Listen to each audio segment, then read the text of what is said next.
And welcome back. This is Eventually Late. I'm your host, Brent Carlson. We start the show off tonight with a little mini advice column. If you want to become a dictator in order to send thousands of pounds of deadly drugs to your neighbors, you might want to reconsider. Nicolas Maduro, the self-proclaimed president of Venezuela, was captured and transported to the United States to face international charges of being a narco-terrorist. Experts are calling this the most expensive tamale DoorDash delivery ever recorded. I think they got more in tamales, didn't they? Well, not one to hold back, President Trump quickly posted a photo of Maduro on board the USS Iwo Jima, where the captured dictator appears to be involved in some sort of VRHJ. I'll let you decide the acronym on that one. Well, less than 24 hours after his capture, Maduro arrived in New York, where he was transferred to the Metropolitan Detention Center.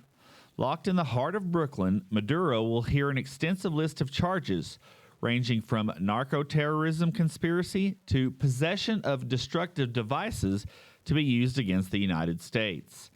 Maduro will be second in line to hear his charges right after Goomba Joe and Tony the Turtle try to make bail after they got pinched for popping gasoline tanks at Fat Joe's Italian Cafe. To get around here, you know what I'm talking about, huh? It's a maximum security outfit. There's no question. Well, you all know the drill. I would be remiss if I didn't plug my own show and ask everyone to like, subscribe, and hit that notification bell. Otherwise, I'll go into a deep, dark seizure if no one likes my video. It's a personal thing. Well, the Trump administration had already been executing strikes on Venezuelan drug boats before the raid this weekend, and even went so far as to offer Maduro time to leave the country. As usual, however, critics of the Trump administration are screaming foul, claiming Trump does not have the authority to attack the smugglers. Tensions went up another level when it was revealed through this declassified imagery that this civilian boat was sunk after receiving some faulty information. A 3-hour tour. It's just supposed to be a 3-hour tour, too. A 3-hour Man, they can't catch a break. Well, also preceding the raid, Maduro gave an on-the-road interview with a friendly Venezuelan news outlet where he was defiant in his rhetoric towards Trump and the U.S. It was either that or he got the last question wrong on the South American version of Cash Cab. Those questions are harder than they look. I hardly ever get them right.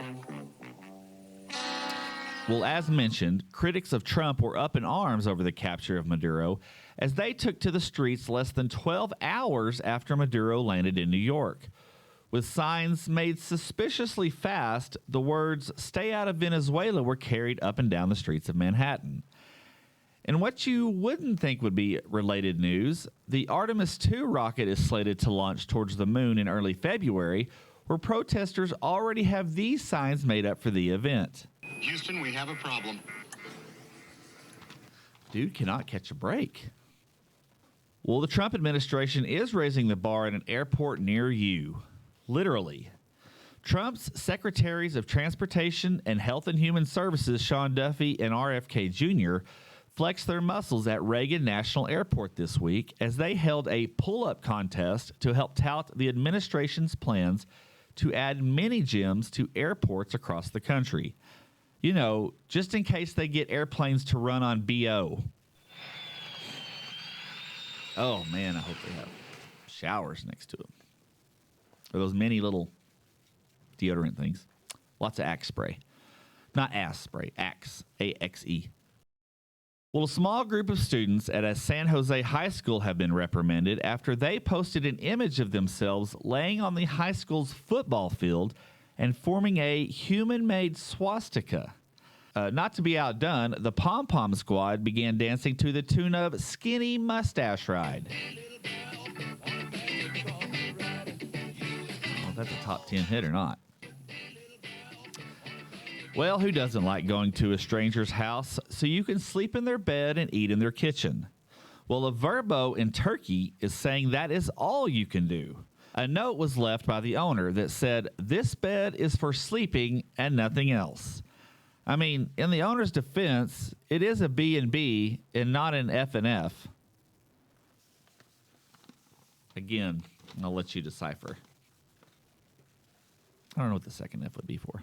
There's irony, and then there's beautiful irony. Iowa's 15th congressional district is in the midst of a political battle between Republican incumbent Matt Winstedel and Democrat challenger Ben Shower. Although Shower does disagree with most of what the GOP candidate has to say, his biggest enemy seems to be gravity. Your life. First, you gotta do the truffle shuffle. Come on. However, even gravity can't beat irony, as it seems to come out on top as the top challenger.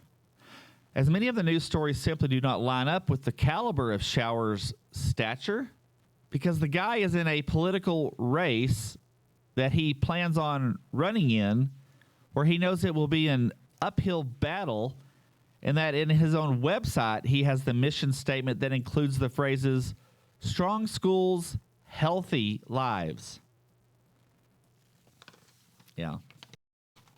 Lots of problems there.